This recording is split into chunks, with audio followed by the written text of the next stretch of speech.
Merci de suivre cette émission, cet enregistrement que nous faisons ici à Kigali, dans le cadre de notre participation au colloque sous-régional sur la paix. Ça parle essentiellement des questions de la consolidation de la paix dans la sous-région, dans la région des Grands Lacs. Nous avons l'honneur de recevoir aujourd'hui Madame Esther, elle va se présenter, je viens de le dire, elle va se présenter, on va parler avec elle au sujet des organisations de la société civile et leur implication dans la consolidation de la paix. Mais aussi, on va parler essentiellement de l'implication des jeunes, parce que nous sommes dans le contexte où les jeunes de la sous-région de Grand Lac, c'est une jeunesse dynamique, et malgré les contextes qui sont un peu différents selon le pays, selon la culture, comme nous venons de le dire, mais nous allons vraiment parler essentiellement de comment leur implication et avec les liens qui est fait avec les organisations de la société civile et même d'autres partenaires qui accompagnent les organisations des médias. Je m'appelle Doimiref Théodore, nous sommes avec mon collègue Mitterrand Kozo, on va parler avec Madame Esther. Est-ce que vous allez dire quelque chose avant de commencer? Je rappelle, cette émission est réalisée dans le cadre du consortium des médias Focus, les médias qui travaillent pour la paix dans la région du Grand Lac. Et c'est dans ce cadre que nous sommes en train de réaliser cette émission. Madame Esther, bonjour. Bonjour. Merci d'accepter notre invitation. Ça nous fait honneur en tout cas.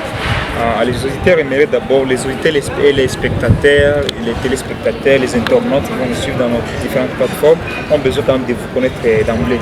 Donc, je m'appelle Esther Tidjani, je suis basée à Kigali et je travaille pour le service civil pour la paix de la GIZ dans un programme régional qui met ensemble des organisations de la société civile travaillant pour la paix au Rwanda, au Burundi et à l'est de la RDC. Au sein de GIZ, d'abord personnellement, quel état des lieux faites-vous de la participation des organisations de la société civile dans le travail de consolidation de la paix?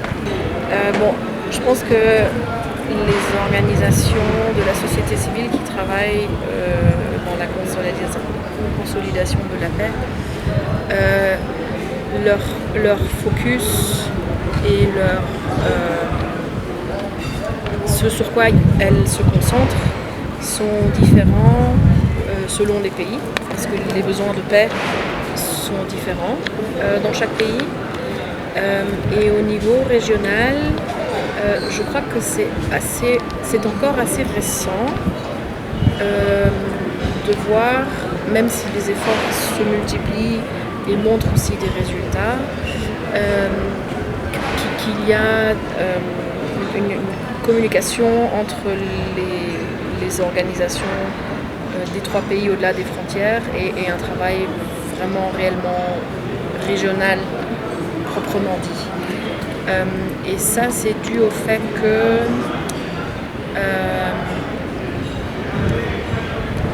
non seulement travailler régional, ça coûte plus cher, mais ça demande vraiment beaucoup de communication, beaucoup d'interaction, beaucoup de réseautage, parler avec beaucoup de monde. Voilà, je ne sais pas si ça répond à votre question. Ça répond à votre question. Dans chaque particularité, où est-ce qu'on se concentre ici? Quoi, selon votre expérience? C'est le passé, il y a eu le génocide contre les Tutsis.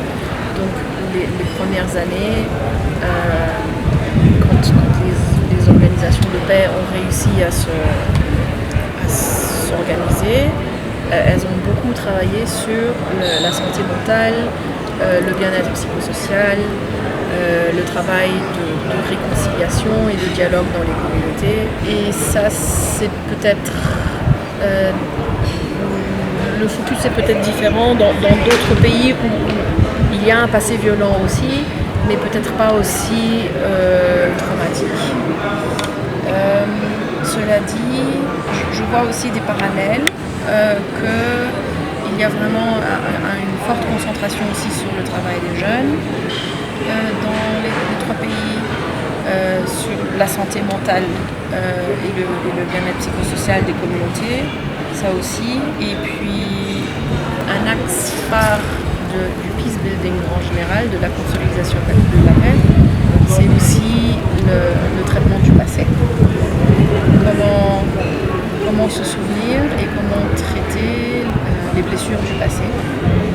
ça c'est vraiment très très différent et c'est un peu aligné à comment aussi les politiques souhaitent traiter le passé. On ne distingue plus les ethnies parce que c'est ce qui a mené à un génocide. Donc maintenant, tout le monde est rwandaise et rwandais. Et ça a été un facteur de succès de la réconciliation.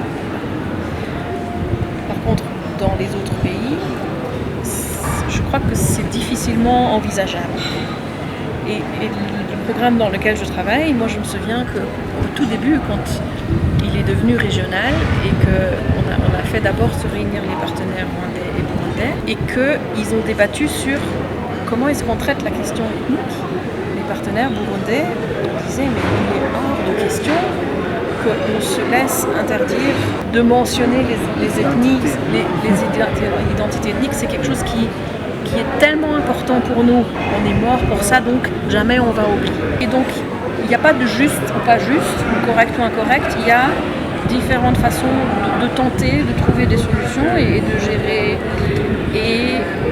gérer le passé. Et alors, le mettre ensemble des personnes des trois pays sur comment est-ce qu'on essaye de trouver des solutions différentes, parce qu'elles nous conviennent, à des problèmes similaires, c'est très très intéressant et c'est très fructueux.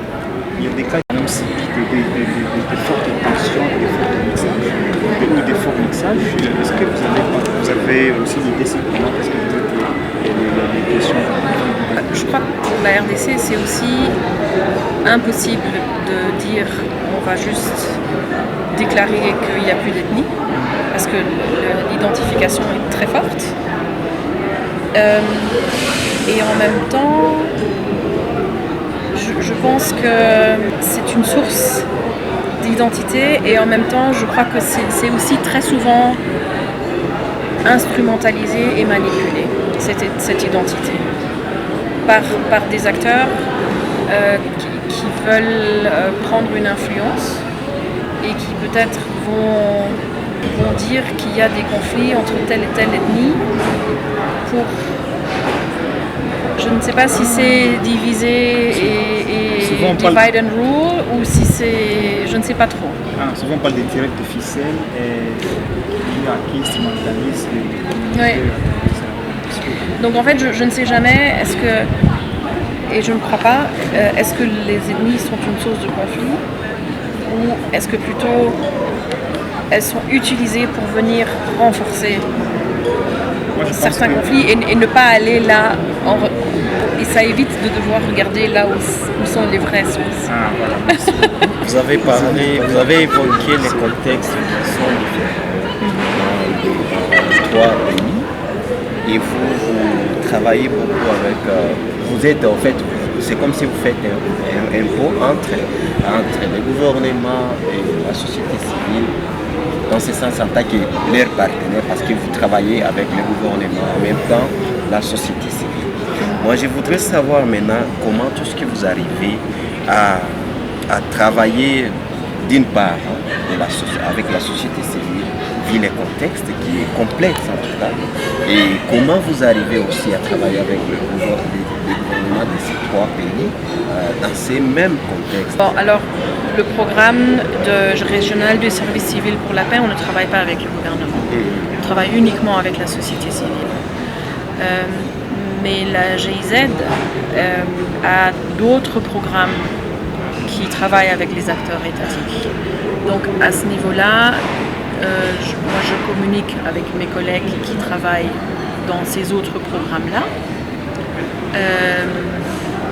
Et je mets aussi en contact, ou nous mettons en contact les partenaires de ces autres programmes GIZ avec mes partenaires par exemple.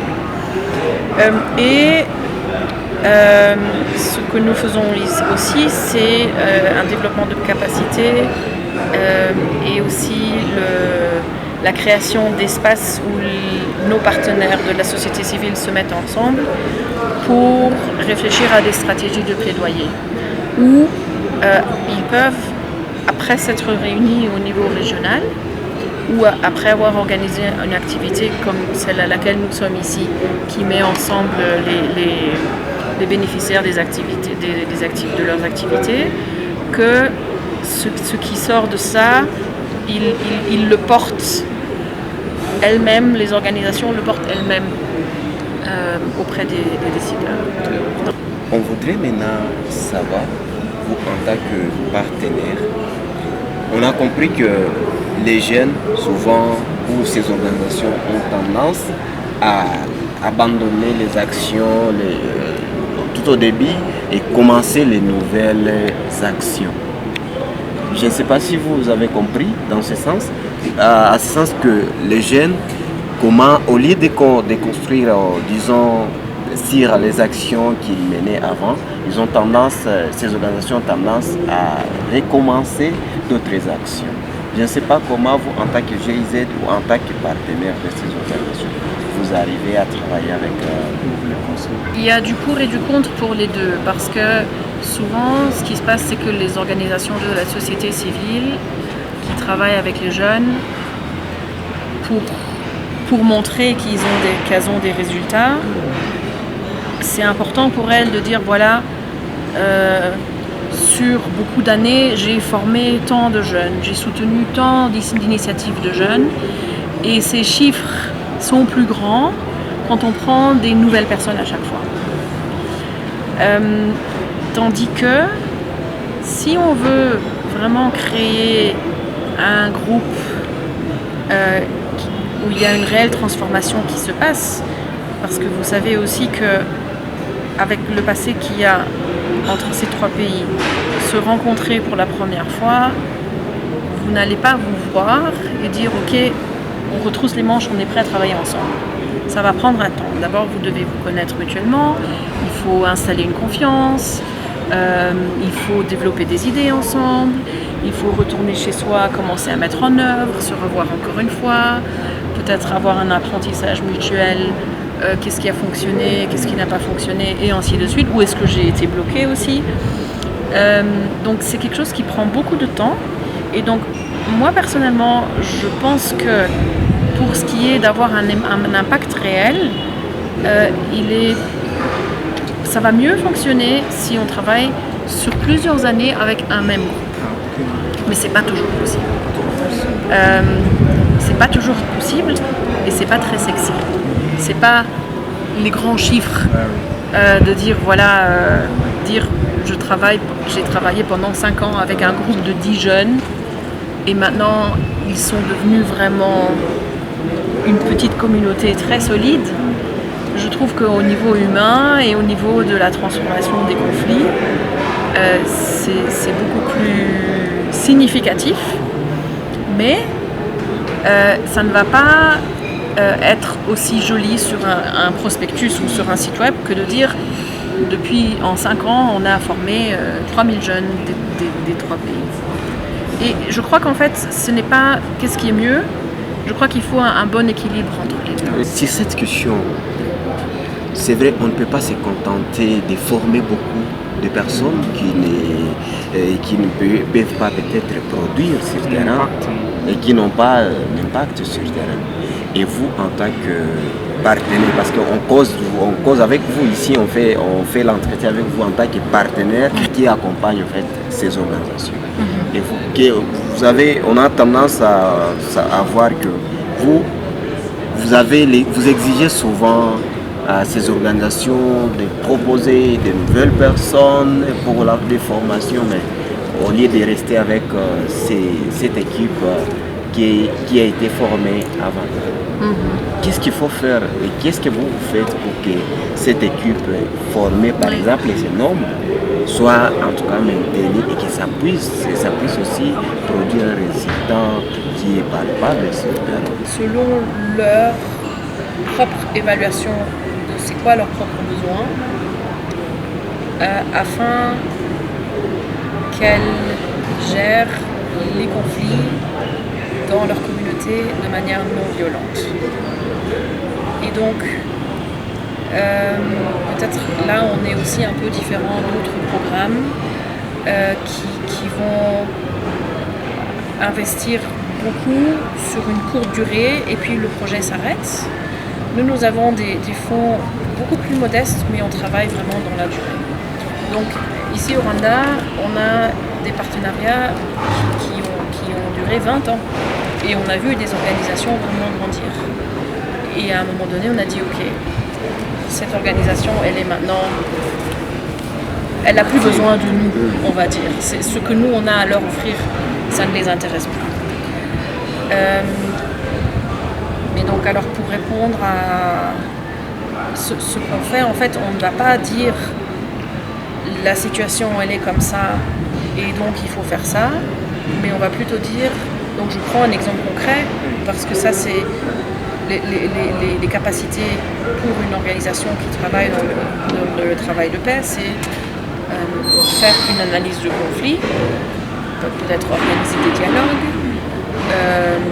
On a parlé de journalisme sensible au conflit tout à l'heure. Tout ça, ce sont vraiment des connaissances professionnelles, c'est des skills, connaissances. Bon.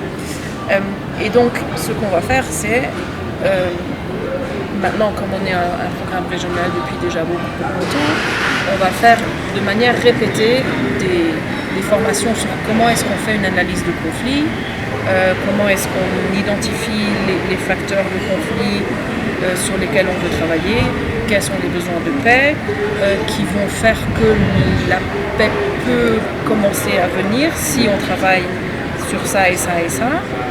Et après ça, c'est les partenaires eux-mêmes qui font ce travail d'analyse, qui vont eux-mêmes faire cette réflexion de qu'est-ce qu'on pourrait faire comme intervention. C'est ça. Et puis, ils soumettent des petits projets qu'on finance, mais qui sont vraiment des tout petits projets. Et là où, depuis que le programme est régional, ce qu'on leur demande aussi aux partenaires, c'est d'être en réseau selon les thématiques. Donc on va avoir un groupe de travail de partenaires qui travaillent sur les jeunes et la pensée critique, un autre qui travaille sur les méthodes de transformation non violente de conflit et le dialogue, un autre groupe qui travaille sur les violences sexuelles basées sur le genre.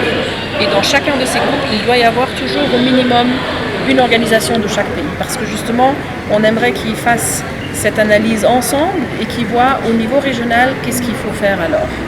Et après, ils retournent dans leur pays, ils font des actions locales, mais tous les X années, ils vont aussi faire une grande réunion où ils vont faire se rencontrer des jeunes, ils vont faire se rencontrer des facilitateurs de communication non violente pour avoir des échanges au niveau régional. Voilà. Je ne sais pas si ça répond à la question. Moi, je pense que ça répond à la question. C'est juste pour dire, nous, on ne dit pas à nos partenaires il faut faire ça ou ça. Okay. Mais on essaye de les équiper avec les capacités dont ils ont besoin. Permettre quand même de savoir les besoins. Parce qu'on estime que ce sont les communautés qui connaissent leur réalité et qui ont en eux les solutions. Ah, ok. Et vraiment, qui je suis moi pour venir dire à une Congolaise, à un Burundais ou une Rwandaise, il faut faire ça. Non, je n'ai pas ce passé, je n'ai pas leur vécu. Et moi, quand j'ai fini, je m'en vais et je ne dois pas continuer à vivre dans cette réalité-là. Donc, ce n'est vraiment pas mon rôle, ça.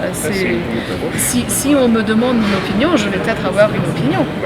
Mais ça sera plutôt mon opinion en tant que personne privée qui vit ici depuis longtemps. Mais jamais je vais dire... Voilà. Mais bon, je dois quand même dire, cela dit, le programme, il est ciblé sur certaines thématiques. Il y a un certain historique de sur quoi on a travaillé toutes ces années. On est limité dans les financements que l'on reçoit. Oui, donc on n'est pas totalement libre non plus. Voilà, merci. Nous voyons que vous comprenez en tout cas la dynamique de cette région. Apparemment, vous vivez ici dans la région depuis plusieurs années. Hein? Combien d'années environ? Depuis 23 ans. Depuis 23 ans dans la région. Ah oui, vous êtes vraiment, vous comprenez en tout cas la dynamique. Ok, merci beaucoup. Alors, on va vraiment aller projeter cet entretien parce qu'elle est télévisée. On ne doit pas faire une émission de beaucoup de minutes. Absolument. Même. Peut-être que nous comprenons qu'il y a des opportunités que les jeunes, les organisations de jeunes, quand nous parlons des jeunes, effectivement, qu'ils pouvaient quand même capitaliser auprès de GIZ, auprès d'autres partenaires en rapport avec leur travail. Que pouvez-vous dire dans le passé? Quelles sont les opportunités qui sont au sein de GIZ pour les organisations des jeunes qui nous suivent en ce moment et d'autres qui vont suivre cette émission et comment ça marche au sein de GIZ? Économiques, qui sont des aspects très très importants pour les jeunes aussi. Mais alors, il y a peut-être d'autres programmes GIZ qui font ça. Notamment ici au Rwanda, il y a un grand cluster promotion de l'économie et de l'emploi qui, je sais, par exemple, travaille sur les opportunités économiques pour les femmes réfugiées, il me semble. Peut-être les organisations de jeunes, je les inviterai à se mettre en contact avec nous pour qu'on les mette en réseau avec nos partenaires qui travaillent avec les jeunes. Ça c'est ce que moi je vois à mon niveau. Parce que aussi la question d'opportunité, elle est une, et la question d'en bénéficier en est une autre. Hein? Parce qu'il y a des préalables, il y a ce qu'il faut faire, il y a quand même il y a une question de conformité aux opportunités, de toute façon. Pas recevoir des centaines d'emails. Donc je dois réfléchir à cette question. Vous pouvez faire un appel à propos, quand vous avez des opportunités, faites des appels. Moi, non, on ne fait pas ça, mais parfois nos partenaires le font. Ok, Ouais. je comprends comment vous travaillez avec des partenaires. C'est ça, c'est les partenaires qui font la mise en œuvre. Nous, on fait des formations où on organise des réunions et des dialogues. Et nous finançons nos organisations partenaires qui, eux, à leur tour, travaillent soit avec les jeunes, soit avec les facilitateurs de dialogue ou ce genre de choses. Alors, pour finir, une question me revient si vos interventions d'avant. Quelle importance accordez-vous aux consultations avant de faire les actions? Est-ce que c'est vraiment important ou quand il faut commencer par où on est? Consultation de qui? Des consultations, par exemple, si on veut parler des jeunes, dans le cadre des organisations de la société civile avec les jeunes, on fait d'abord des consultations qui prennent beaucoup de temps. Je crois que c'est important. Et je trouve c'est important d'être unis et plus fort parce qu'on est plus fort à plusieurs, mais aussi c'est important parce qu'il y a une diversité. Souvent les organisations de la société civile, il y en a tellement parce qu'elles représentent aussi des groupes de population pour lesquels elles parlent. Et donc ces consultations permettent d'intégrer les différentes voix, les différents besoins, les différents intérêts. Donc je pense qu'elles sont très importantes et en même temps, il faut les organiser de manière à ce qu'elles n'handicapent pas et qu'elles prennent autant de temps qu'on ne va jamais commencer à rien faire. Voilà, merci beaucoup. On est presque à la fin. Pour finir, vous avez participé au colloque régional organisé bien sûr par les jeunes de la sous-région des Grands Lacs. Qu'est-ce que ça vous a fait? Et je voulais dire, ces colloques, parler, traiter les questions de la paix dans ce pareil contexte de tension dans la sous-région. Ouais. Qu'est-ce que ça vous a fait? Je suis très très heureuse de voir qu'il continue à être possible d'avoir de telles réunions. Parce que la première partie, les premiers 6 mois de cette année, c'était beaucoup moins évident. J'ai été super impressionnée par la qualité des interventions et le professionnalisme et l'esprit d'initiative des jeunes. On voit vraiment que cette équipe de coordination est une équipe déjà bien rodée Et j'espère qu'ils vont pouvoir vraiment continuer à travailler ensemble et à fonctionner longtemps. Ouais. Voilà. Bon, merci beaucoup, Madame Esther Tidjani. J'ai dit bien? Oui, tout voilà, à fait. merci beaucoup. Je rappelle un que grand plaisir. vous êtes responsable du programme service civil pour la paix à GIZ. Si vous êtes basé au Rwanda, à Kigali. Nous avons eu vraiment un grand plaisir de participer avec vous dans cette émission. Merci beaucoup. Je pense que nous avons réalisé cette émission dans le cadre du consortium Médias pour la paix. Et nous avons réalisé ici à Kigali quand on a participé au colloque régional pour la paix et qui a parlé des questions, en tout cas des consolidations de la paix dans la région des Grands Lacs. Merci beaucoup à toutes et à tous et peut-être très prochainement. Merci beaucoup. Avec grand Merci plaisir. beaucoup. Bonne suite, bonne continuation. Voilà, merci beaucoup en tout cas.